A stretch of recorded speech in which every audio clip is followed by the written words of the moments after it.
This session on collections management, documentation and registration.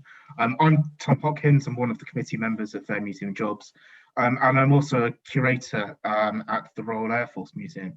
So what's a curator doing presenting a session on collections management, documentation and registration, you ask? Well, I hope we'll look at ways in which actually they're not that different as disciplines. But I'll also begin by saying that in my previous role, I was a collections management assistant at the History of Science Museum at the University of Oxford. And it was a very small collections team there, so I ended up having to do a bit of everything. So I've definitely got more of a pure collections background, but I've just moved into a slightly, but still, I think, quite similar niche of the museum's careers areas. I'm going to ask our participants to introduce themselves briefly, say who they are, where they work, what they do. I'm going to start with Pam. Hi, I'm Pam. I am Collections Documentation and Procedures Manager at the Victoria and Albert Museum in the Collections Management Department. So I'm responsible for our procedural manual, acquisitions, disposals, helping with storage projects, things like that. And I've been working in the collections management sector for over 20 years in various institutions. Helen? Hi everyone, I'm Helen. I'm the Exhibitions and Loans Coordinator at the Bodleian Library, which is part of the University of Oxford. So in this session, my kind of specialism, if there is one, is registration, particularly loans, lending and borrowing of museum objects. David? Hello everyone, my name is David Packer. I'm the Registrar at the Fitzwilliam Museum and also currently chair of the UK Registrars group. So all of my museum career has been based in registration, largely dealing with loans and acquisitions. Yeah, it's interesting, isn't it? Zoe? Hi, I'm Zoe. I'm the Collections Information and Systems Manager at the Victoria and Albert Museum as well. I manage the collections management system and the digital asset management system at the V&A. I also deal with terminology, the cataloging standards, and I also manage our help desk function. I'm relatively new to museums. I started at the V&A in 2017. It's actually my first official role in museums, so early career person. And Carol. Well, good morning from the States. My name is Carol Clark. I have a background in registration and collections management, and I'm now working as a collections database administrator at the St. Louis Art Museum. So sort of like Zoe, I'm dealing with a lot of the database side, user support, data standards, and so forth. Fantastic. So the way the session is going to be formed, we've got a few sort of set questions that we'll use as a means of beginning a conversation, and then we're going to open it up to questions from the attendees. So do feel free to pop those in the chat and we'll pick up some of those. So the first one is really more of a definitions question. So how would you define the difference between collections management, documentation and registration, and how interrelated they are? So I'm gonna start with you, Pam, please. Sure. So I think it's quite a tricky one to answer because these three terms can be used interrelated to describe the same job depending on your institution. The way I would see it is that collections management is very much, it's about the processes and the practical things. It might be storage, it might be object marking. It's the practical side, it's audits, those sort of things. Documentation is the database side, perhaps, or the knowing what you've got, the inventorying, the cataloging, the terminology, the systems. And then registration is possibly the more legal side. It's the movement of objects, it's acquiring them legally, it's lending them, borrowing them, making sure you've got that paperwork in place and the objects will move smoothly and our exhibitions then run smoothly and things. But in my experience, I've done all three of those sort of jobs, and I've had different job titles. I've been doing documentation of objects and called a registrar. I've been doing loans and called a collections manager. So I think it's a really tricky one to pin down. I think a Venn diagram of those three jobs is very much, there's so much overlap in the middle. It's very difficult to pin down what each individual one is. That's my point of view anyway. I think that that challenge of mine as well, and I think your point as well that it depends on the institution is very much true as well. I'm just wondering if anybody had anything else to add to that from the panel. David. I think that's absolutely true. Depending on the institution, then you might have job title registrar, but it might cover all kinds of other documentation tasks. It also depends how centralized some of the processes are within that institution. Yeah, I think that's very true. Sorry,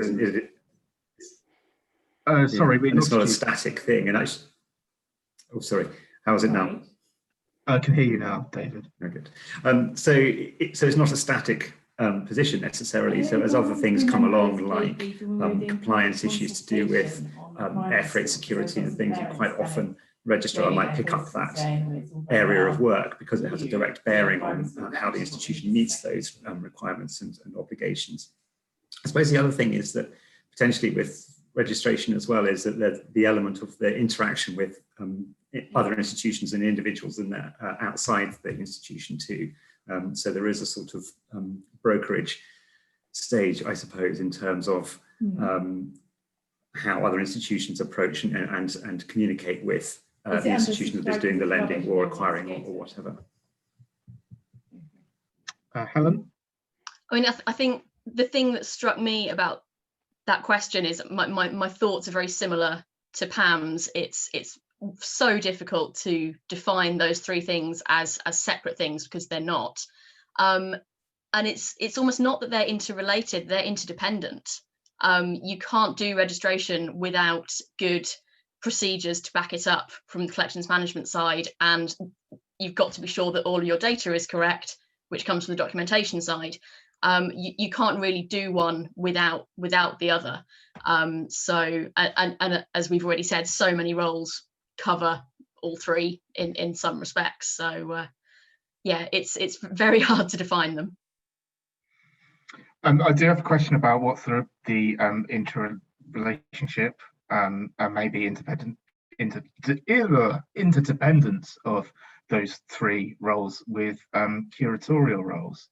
I know I've got a view on this, but I don't know if anybody else on the panel has.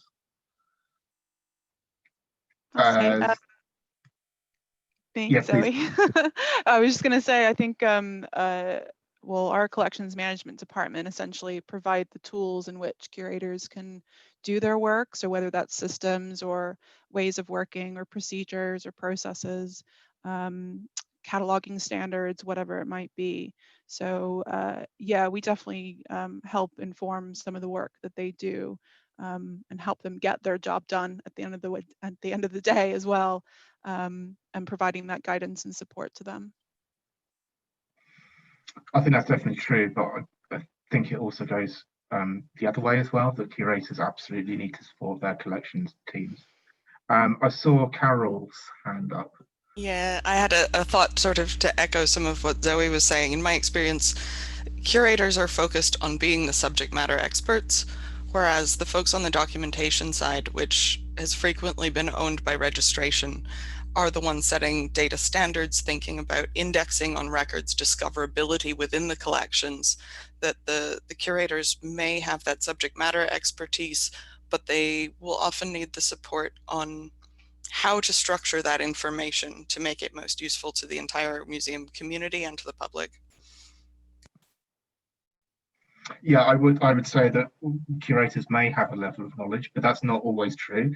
And that good standard of collections documentation helps them find things more easily.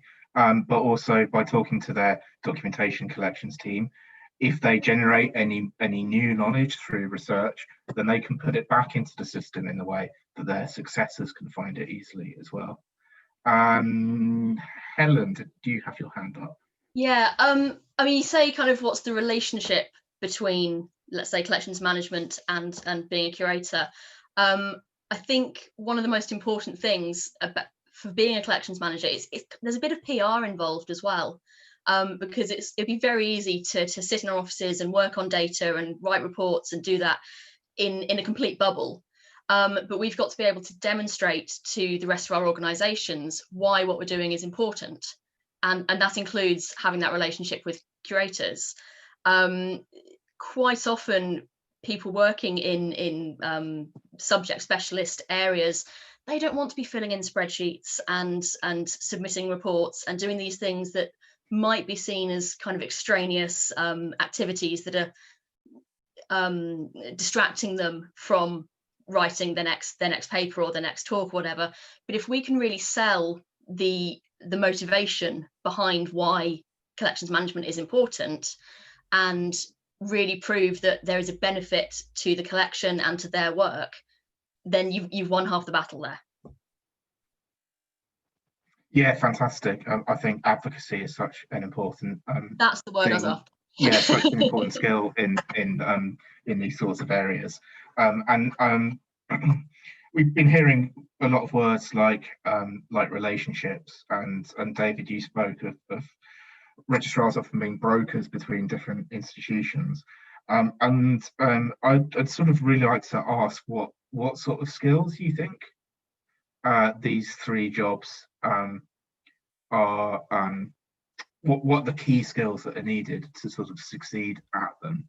And I'm touching on relationships and brokering, because in my experience, communication and diplomacy skills, certainly for more registrarial roles, were at the fore. But I'm just wondering if the panel have any other thoughts as well. Pam?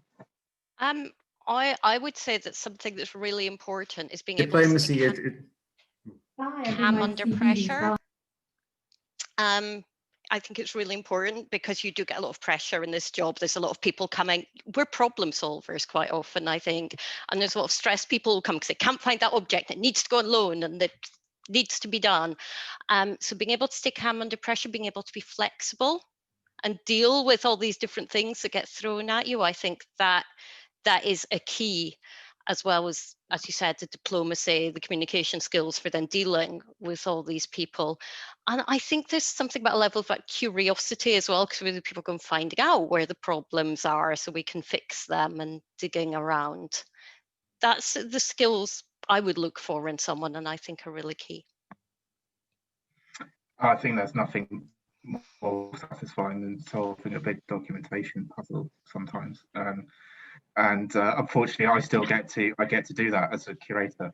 So I do enjoy that. Helen? I think in terms of skills, there's one phrase that I'm slightly surprised hasn't been used yet, actually, which is attention to detail. I think everyone sees their collections managers as maybe the kind of pedants of the museum world, and I think I can see lots of nodding along top of my screen here. You've got to be able to spot, where an accession number has a comma in it instead of a full stop or whatever.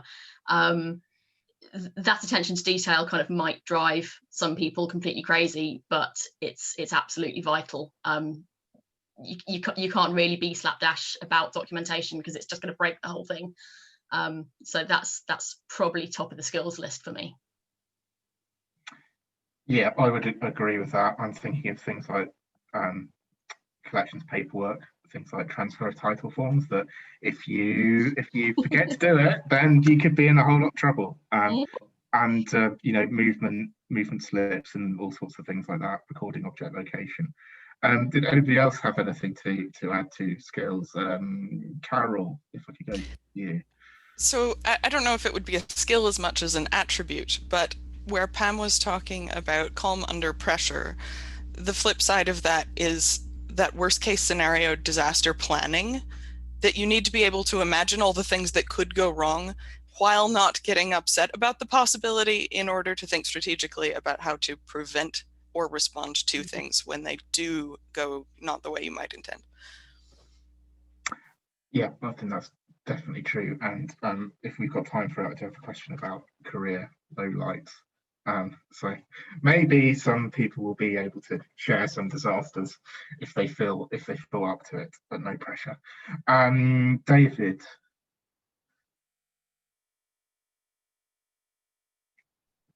Risk, but I suppose it's risk also versus likelihood, in that assessing what the worst cases are and how, and balancing the likelihood of that happening, and therefore what your plan B, what your escape route is, as it were. And if you want to get onto career lowlights later on, quite often they will involve things like a negotiation that moves on stage by stage and ends up boxing you into a position that you're not entirely happy with, because you're exercising your skill set in diplomacy and negotiation and lateral thinking and brokerage within the museum, as well as with the outside institution, to get to that point. So it is a question of, and sometimes as well, making a judgment about when to push things onward and when to leave things alone, as well, which is sometimes quite useful if you're handling quite a large and complex caseload, as it were. Yeah. I'm going to move on now to a question. A lot of people, I think, are wondering how to start out as collections managers or documentation assistants or assistant registrars. Maybe the best way to go about this is if I ask you briefly to describe your own route into your current roles. Helen? Yeah. So yeah, I've been in documentation, collections management, all the various parts of this since about 2008. My first documentation role was at the Royal Air Force Museum, where Tom now works, and that was pure luck getting that job. I think I was already at that point able to demonstrate that attention to detail side of myself. And I wasn't there for all that long before a job came up at the British Museum doing documentation on Greek and Roman antiquities. Pam is smiling a little bit because she was the recruiting manager for that job. And in that job, my experience in documentation kind of bisected with my bachelor's degree in ancient history. So, I mean, that was pure luck for me that my subject area that I loved cross paths with documentation. But something I was thinking about in terms of, how do people get that first job in collections management? I think the trick is not to be too fussy at all about what the subject matter is of the museum or the project that's advertising the job. Collections managers become micro experts in whatever collection you're working with anyway. And it's really the skills and the actual profession of the job that you're looking to get the experience in. So I think that'd be my biggest tip, is don't be fussy about whether it's an antiquities museum or an art gallery or a sculpture park or whatever. It's the skills that you're looking at there. Did anybody else want to add anything before I move on to yes, please, Zoe? Yeah, since I'm a relatively new joiner of the museum sector, I figured I would pipe in. I mean, I worked for 6 years in IT. So the role that I first got at the V&A was Senior Documentation Officer, which is just one below me. And when I saw the job description, it talked about working with collections management systems and such, but I took it quite pragmatic approach, and I said, well, I haven't done this, but I have done this. It's relatively equal. So I really focused on the transferable skills and tried to think of ways that I could fit the job description, maybe doing something slightly different, but I was still applying those essential same skills that I was being asked for. And yeah, because I was able to focus on that, I was successful. Obviously, I'm now at the V&A. So I think especially if you're working outside the sector now and wanting to get into it, I mean, I'm gonna be on the journeys in and out of the sector on Saturday, but I think looking at what the bare minimum of what they're asking for and thinking where you may have done those similar types of tasks or worked on maybe similar kinds of projects, and don't get too caught up in the fact that it's in a museum and I haven't worked in a museum before. Just think about where you have there. Yeah, I think one thing we didn't mention earlier was maybe collections management systems as a skill, not a skill so much as a something to have a knowledge of.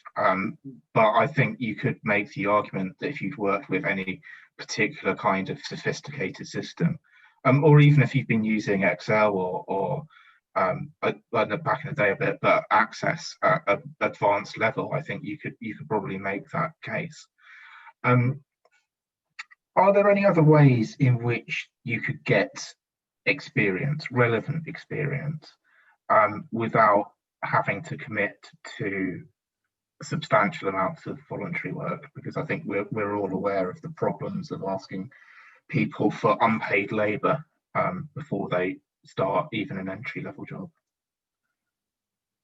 I was in a session yesterday, I think, about doing well at interviews. I'm not in that final week.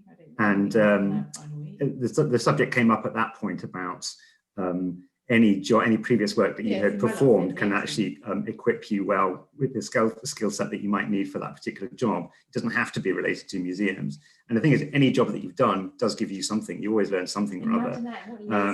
So I think actually being able to tease out from a job description, you're looking at what it is the skill sets are actually being asked for.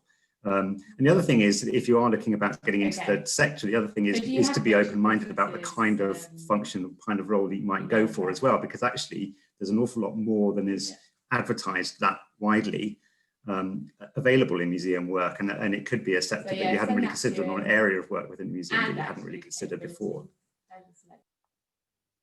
Yeah, I think it's always advisable to be as open-minded as possible with what you go for. And talking of transferable skills as well, and going back to diplomacy and communication, I would say that the place I really honed those skills was working in supermarket retail, which was a very pressured environment with customers wanting answers now, often needing to be mollified, and often very angry people. And I think I learned more about how to handle people there than I have anywhere else that I've experienced. Anybody else have any thoughts about ways to get relevant experience or know-how without committing to lots of voluntary experience? It's Zoe, please. I was just going to say, obviously, a very important aspect of collections management is, of course, all the procedures, so the spectrum procedures. So even going onto the Collections Trust website and reviewing what we do need to think about on a day-to-day basis in our roles, and getting an understanding of what's involved with kind of working with collections. That's really important. And I know there's obviously courses that, for example, Naomi Corn runs on copyright, which is really relevant to our department, but collections in general. And I think as well, it's always worth reaching out to someone who you think might have a role that you're interested in, and just asking, like, if somebody sent me an email and said, how did you get into your role? I'd be very happy to tell them exactly what I think they need to do in order to kind of get there, or get here, or get wherever they're wanting to go. So just even asking questions is sometimes enough to hopefully get the ball rolling. Yeah, I think that's always a good thing to do. And at the end of the session, I'll encourage all those who are willing to pop their contact details into the chat. Certainly, I'll be happy to answer any questions about these three areas specifically. Pam? To be fair, I think Zoe has actually said most of what I was about to say about the sort of procedural side. And sort of looking up the Collections Trust, they do amazing things like coffee times and coffee break things, which you can do for free, especially now online. I think that's one really invaluable thing that COVID has brought us, is all these online free seminars and resources. You make the most of it, go to them, put things in the chat, get our contact details, build that network. It's a horrible time, but it's one thing that's really come forward. There's other courses, there's things like Future Learn. It's got some really good courses on it. You can go find out about museums, about art theft, about social media skills, digital skills. And I'm also going to echo what the others have said about things like shop work. Absolutely. If you can do a stock take in a shop, you can do a collections audit. If you can handle loads of boxes, you can move objects, you can look after databases.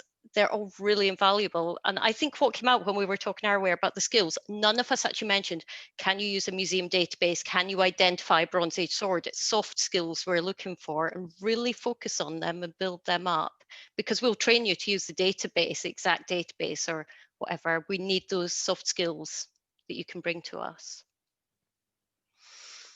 Helen, did you have anything to add?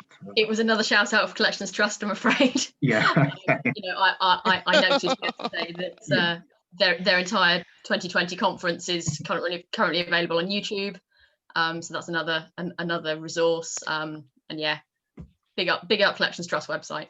Yeah. I know a lot of institutions are going to insist on things like specific collections management system experience, or X number of years of specific practical experience. I think this is probably unhelpful way to recruit, though, and that certainly Fair Museum Jobs are encouraging organisations to look more at the skills that you actually need to get the job down, rather than arbitrary requirements that may not be necessary at all, because they often seem to be quite a lazy filter to just make that pool of applicants a bit smaller. And I know other organisations are looking into this as well. Are there any courses that you would particularly recommend, or are there any other CPD, so that's continuing professional development, training and networking opportunities that exist for people who want to build a career or start a career in these particular areas? I'm going to go to you, David, because you've I was just unmuting myself because, yeah, the UKRG is one such organisation. So it is a membership organisation with a subscription fee, but on the other hand, we do run a number of events. There used to be physical events, but now we're all online for foreseeable future. We draw speakers from across the sector to talk to us about particular cases or highlighting a particular issue. The next thing that we'll be covering, I suppose, is going to be the end of the transition period and what we can expect from that, as we're busy monitoring things with DCMS and customs, revenue and customs and so on. So it's usually up-to-date material, but definitely relevant developments that are happening now that you need to know about in order to perform the role. But it also is, of course, a networking opportunity and does put you in touch with people in order to talk to them about what the skill sets are, how you might develop, and also that sort of continuous process. So if you're mid-career, let's say, how you can continue onwards and where your path might lead you after that. Yeah, fantastic. Just a question on the chat. Obviously, museums love acronyms. UKRG is the UK Registrars group. If you just Google that, it'll be the first thing that will come up. I was formerly a member when it was more relevant to my career, and I can thoroughly recommend it. It's quite a lot cheaper than other professional bodies, and the same is said to is also true for its events, and I found many of them very helpful. So definitely look up the UKRG, and I think even if you haven't begun your career yet, if you can join a professional body, it's always good, just for sector awareness. Just to come back on one of the points in the chat there about the traineeship. So one of the things, the projects that the UKRG has been working on is an apprenticeship standard, so apprenticeship entry to the registrar profession. And that actually has been really instructive because that process requires you to look really closely at exactly what the skill set is that is required to perform that role, and what the standards are that would need to be met in order to move into that profession. So that is available through the Institute for apprenticeship. There is also, we're going to be setting up a mentorship scheme as well, so that it's hooking people up. It is a structured method whereby individuals can be paired up with somebody to act as a mentor. And it may be somebody who has been doing that role a little bit longer, or in a parallel path potentially. So that's coming soon also. And there's also some questions about whether or not any specific courses, maybe postgraduate courses, would be useful for building or beginning a career in this area. I'm wondering if any of the panel have any thoughts on that. Helen. So I attended and listened in on the Museum Studies Masters session on Monday, I think it was. I did a Museum Studies Masters whilst I was working at the British Museum back in about 2009, 2010. And I must admit, I seem to remember the collections management content of that being about 3 sides of A4. It wasn't very collections management heavy at all. Obviously, that was the Leicester University course at the time. It might have changed, and I know there are many excuse me, courses out there that might be different. But from my perspective, certainly, I don't think that course did particularly help me with collections management. It taught me a lot about other roles in the museum and how the work I was doing at the time kind of bisected with those. But I don't think a master's is necessarily a particularly helpful thing for collections management.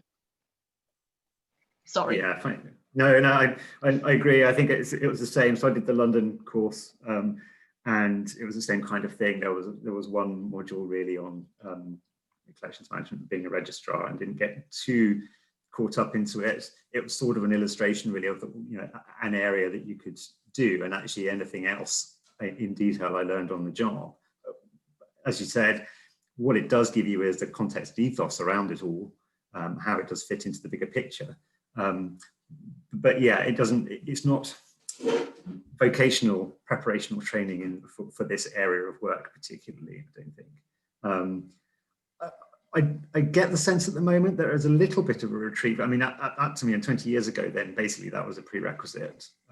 So I worked somewhere else for a couple of years before deciding finally to try to get into museums and applying for the course.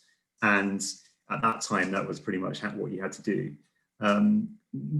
I could be wrong, but my sense is it's not quite so hard and fast now. And there are other routes, and there is a little bit more focus on other kinds of routes or other kinds of courses that might equip you to come into it.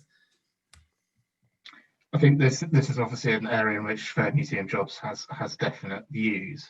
I think there is evidence that we're seeing fewer and fewer instances of postgraduate qualifications appearing on job specifications. And I think in the main that's a welcome thing.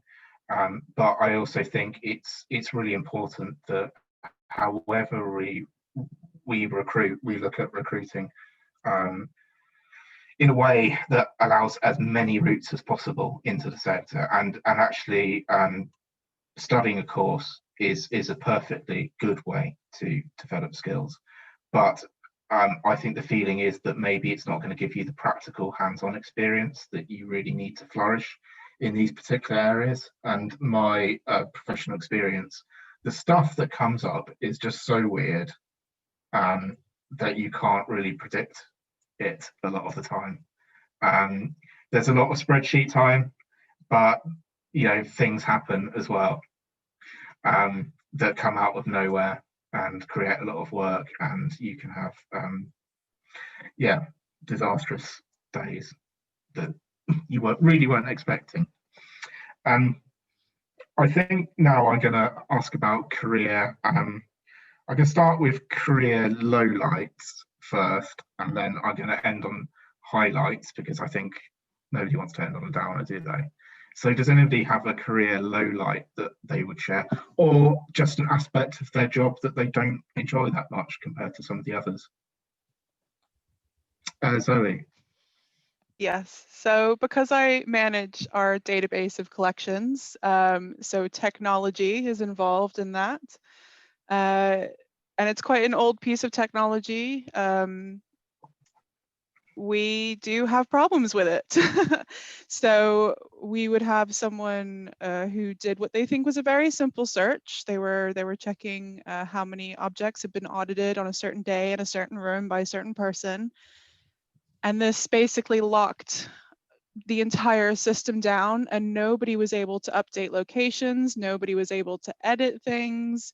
And the only way we knew that was because there was this influx of phone calls and emails into our help desk. And so I think obviously one of the skills we spoke about was calm under pressure. And I've got an amazing team who work on the help desk who were able to kind of contact everyone and take it in and understand what was happening, and we were able to resolve it in the end. But it is that panic of people kind of saying, oh, I need to do this, I need to get this in 2 hours, I have a deadline, I have a thing, if I can't move it in the system, it's never going to happen. And so we have to kind of very calmly just, okay, it's fine, we can deal with it, everything's fine. But that can be quite difficult. It doesn't happen very often, thankfully, but when it does create a sense of urgency in the room, where you'd rather be quite calm and collected. And yeah, that's challenging in my role. Yeah, I think all of us will have come across something like that. Anybody else have anything they'd like to share? Pam, I think you were in first there. Okay. Well, apart from being on the receiving end of the whole database collapsing when I was trying to do stuff, it's fine. One of the things I get a lot, because I deal a lot with procedures and telling people how they have to do things and when they have to get the forms, I am so often made to feel like the bad guy. Why can't we acquire this? Why do I need to do due diligence? Why do I need a copyright form? Why can't I just do this and this?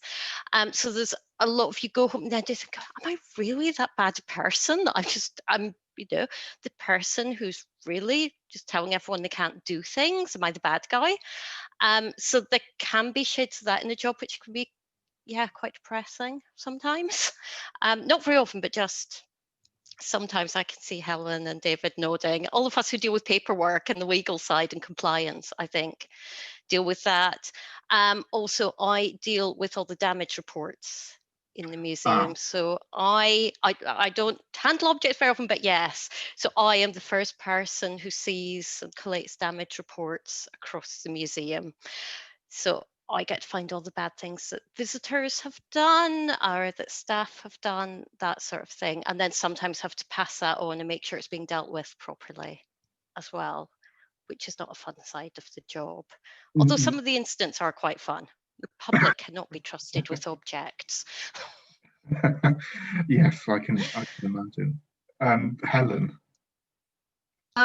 Two things kind of spring to mind for me. One, on the documentation side, is that sometimes it can be very boring.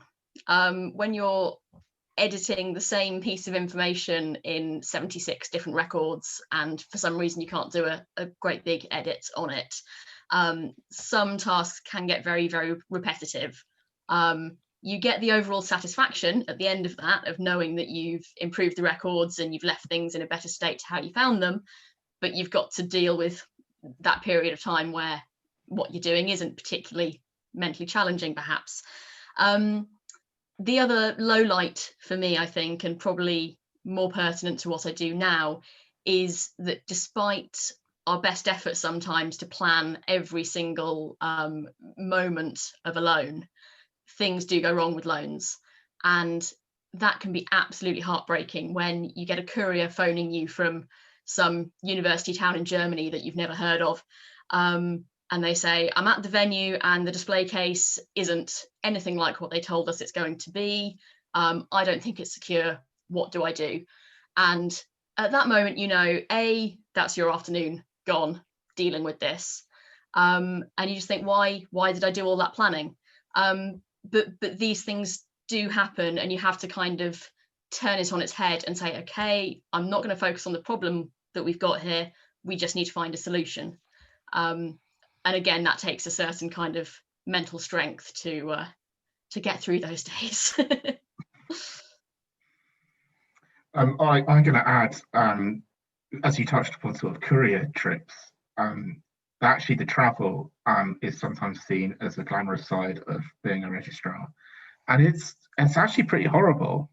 Like, I've been incredibly lonely in New York, you know, one of the world's biggest cities, and I've just had nothing to do. I had to go out and have dinner by myself, and it just gets a bit depressing after a while. Courier trips are a really strange one, because you're right, everyone's saying, oh, it's amazing, you get to go to Madrid and to Rome and to New York. As you said, you are often on your own. Your courier trip has probably started at about 3 a.m. at a shipping agent's warehouse in East London somewhere. And then you go to Heathrow and you stand in a very, very cold cargo shed for about 4 hours. I've never figured out why they're so cold.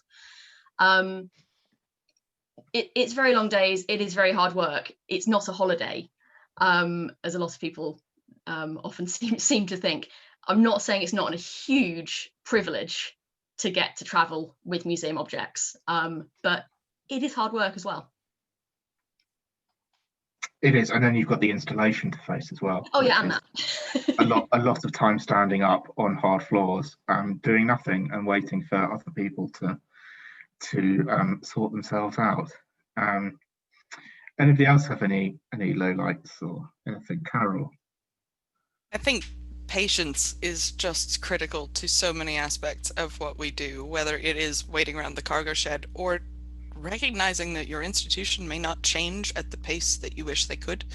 One of the challenges that I have in a digital role at a very analog thinking institution, I see issues that are taking place in all corners of the museum. I see ways that we could improve, but it has not been seen as a big priority to staff or build out the infrastructure to do that. And it's a marathon, not a sprint. That sort of, I'll have to keep advocating for what I can and recognize how many hours are being wasted all over the place because we don't have the tech or the training in place.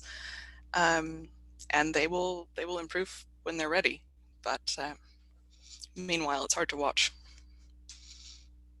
No, I sympathise with that a great deal too. I think that's probably over the years has been among the hardest things. I mean, things definitely go wrong on courier trips, and there is that too, and it's how you handle that. But yes, it's procedural, and you can see how things where they should be, and it's sometimes difficult to try to look at the path as to how you get there in terms of compliance and in terms of accuracy of procedures and in terms of efficiency of working across the institutions, and that can be quite difficult to take. And I think I absolutely agree. It needs quite a lot of patience, which I don't always have. So I find that hard. Yeah, patience definitely required.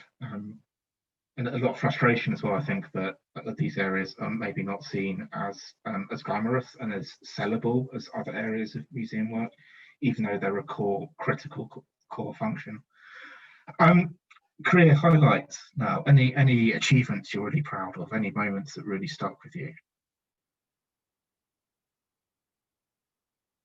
Can I? Yeah, David. I was just thinking about this today. So if I think back, I think finding myself in the auction room at Christie's, Warner Sotheby's, and there was a period of time where a number of really interesting things happened to come up for auction. And after successful fundraising, then being dispatched to try to secure them. And at that stage, I was not known in any of the areas, so a relatively anonymous person to pitch up in the auction room and bid for things on behalf of the museum. That was loads of fun and really exciting and absolutely terrifying. But thinking back on that, it was, yeah, I think that's still a career highlight. That was a long time ago now. Fantastic. Anybody else? Helen?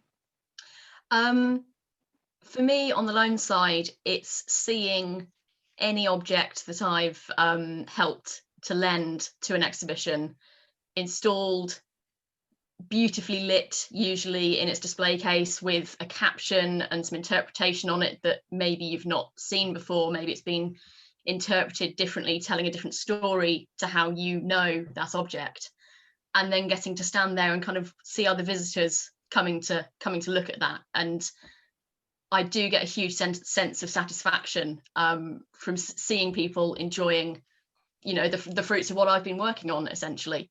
So I mean, there are probably too many individual loans to even think about, but that's definitely a huge motivation for me. And also, as I've kind of alluded to in other things already, that sense of satisfaction of making the documentation better, solving documentation problems that have been, you know, frustrating people for 10 or 15 years. Or, you know, I once found something in a cupboard at one museum where I worked, which had been listed as missing on the database 27 years earlier, and it just been put away in a completely different cupboard and never been found. So, you know, it's those kind of almost micro wins in terms of satisfaction are a huge motivation. I can think of an example in my previous job at the History of Science Museum in Oxford, where I discovered an object that had been on loan from the Whipple Museum at the University of Cambridge since 1966. So speaking to them and realizing that it was the gap in their documentation, they'd known it'd been missing since at least the mid-70s, was really, really satisfying. And then finally getting it back to them as well. Yeah, I really enjoyed that as well. Anybody else? Pam? I think I'm going to echo part of that, those sorting out the missing objects. We had one which got found. I don't know if everyone knows, but we're decanting a whole store in West London to move it to the Olympic Park over the next few years. So it's about 250,000 objects we're auditing, barcoding, packing. We found one object which had been missing since 1936. It had been put inside another object, and it was only found when it was opened for photography. So that was quite interesting. But one thing that I'm really proud of doing at the V&A is, since I joined in 2015, is coming up with a process for dealing with all those sort of mystery objects that lurk on shelves, the unaccessioned stuff that's just been dumped. And there had been processes and people had made attempts, but we've tried to come up with a sort of museum-wide strategy for what do we do with all those things that have been put on that shelf that the curator will deal with it. We can't find the deed of gift, we can't find the paperwork. And coming up with that and actually watching these be resolved and seeing people sorting them out and accessioning stuff, reuniting it with their database records, figuring out where all the gaps are in our inventory has been something quite epic as well. So that is really something I'm quite proud of, and it's a real highlight to see it all come together. And on a much more frivolous level, in my first ever paid job, I had to learn to fire a Napoleonic musket. And that was a pretty good highlight as well. I'd stand in Military Museum parade ground and fire a musket to show school kids how muskets worked. And that was really cool. And that's not something you get to do outside the museum sector much. So yeah. No, and it was a museum object, which is not such a good thing, but yeah. That does sound fun. As somebody who works at the RAF Museum, I'm still waiting for my first flight in a fast jet. But I'm sure that information will come shortly. Anybody else have any particular highlights that you would like to share? A tough question, I think. One aspect of this registration, I think I enjoyed a lot, was just forming so many contacts between different organisations and getting to know registration teams in different museums really, really well, and building a network that way just by doing your job. There's a lot of the links with object loans between organisations are really, really deep. So you get to know some people really, really well, even though you're hundreds of miles away from them. We are sort of running a bit low for time, so I'm just going to pick up a few questions now from the chat. One of them is, to what extent are research skills needed for collections management, documentation and registration roles? And I think that's a really interesting question, because you hear the word research, you might go to curatorial as your first sort of word association. But to what extent do collections managers need research skills? Any takers? Helen? They need research skills, full stop. When we're going back to those objects you find in cupboards, when you find an object in a cupboard and it doesn't have an accession number and there's just a single label with it that says, you know, the Smith necklace, and you go and ask the curator, this looks like your kind of thing, what's the Smith necklace? I've no idea.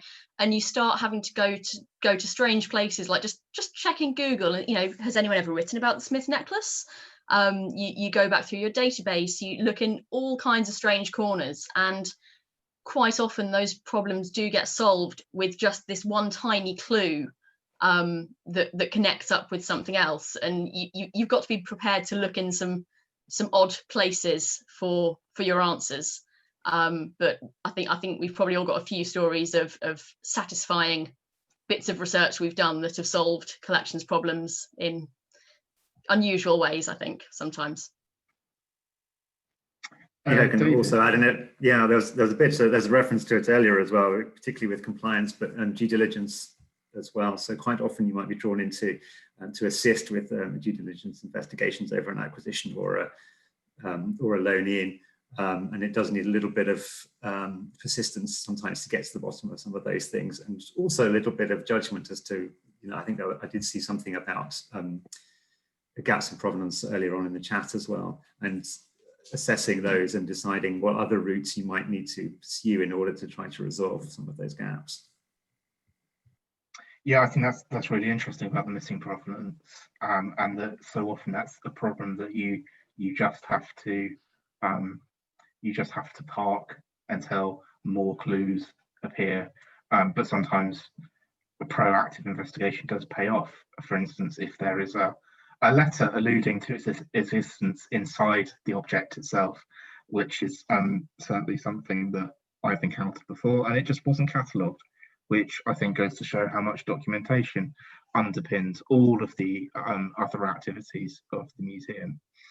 Pam, you mentioned an object that was hidden within another object. Can I ask what that was, please? Sure, it wasn't anything really exciting. It was a bag of gold sequins that had come from the India Museum, and there was a necklace made of the same things. And I think someone in the past had decided they were the same object, even though they weren't. I just popped it inside the bag, even though the two were clearly labelled. It had been popped in a drawstring bag, the drawstring bag shut, and it obviously hadn't been opened since the 1930s. So yeah, as soon as it was opened, they could see there was this other object with a label on it. So that one didn't actually take a lot of research. It was there. But we have had instances where you have to use your research, not necessarily into provenance, but into what on earth is this museum number? It's not in our format, but if I did this, and if I did that, and if I read it the other way around, and if that comma was a full stop, then suddenly it's that object that's been missing for 50 years. Yeah. So it's research, and it's also trying to sort of figure it out. It's like doing a cryptic crossword sometimes to try to figure out what the clues actually mean before, I think sometimes. Yeah, I think that's really interesting about number formats. When I mentioned that object that had originated from the Whipple Museum at Cambridge, that was one of my clues. Was it was a format that I didn't recognise from any Oxford University museum. So that was one of the clues, certainly, and I actually found that inside another object. It was inside the drawer of an old curator's desk that had been catalogued as an object in its own right, which is not something we would necessarily consider best practice these days. Anybody else have any tips about researching provenance of missing objects?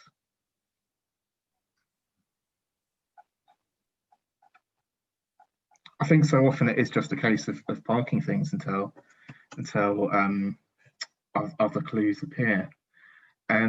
Persistence as well, I think. Yeah. You've got to be willing to think outside what's laid out in front of you, whether that is that actually that name you're trying to find has been misspelt in your database, or, you know, is this person who lives in one part of the country actually the same person who's moved over the course of their relationship with the museum. I think, yeah, persistence and flexible thinking, creative thinking sometimes in your research all help.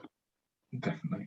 And we have a question about, is collections management different in the US than it is in the UK?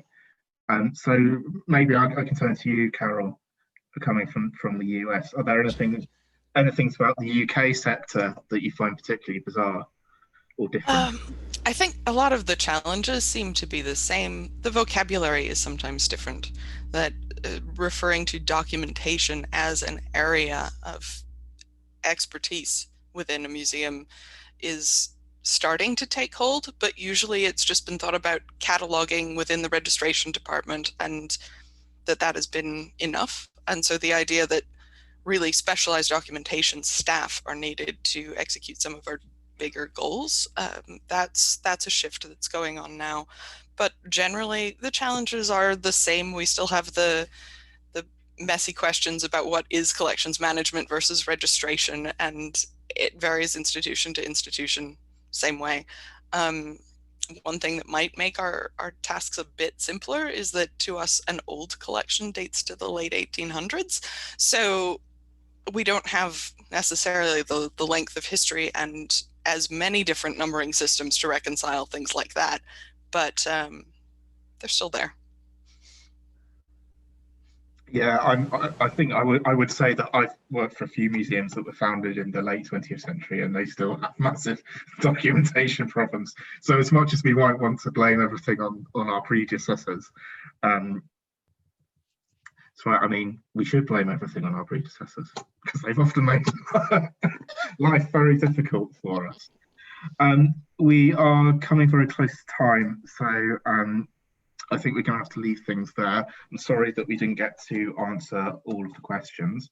I'm going to pop my Twitter handle into the chat, and anybody who wants to talk to me about anything further, I will I think I've got open DMs, but if not, just at me and I'll get back to you. Probably not this week though, because the summit is running until Sunday.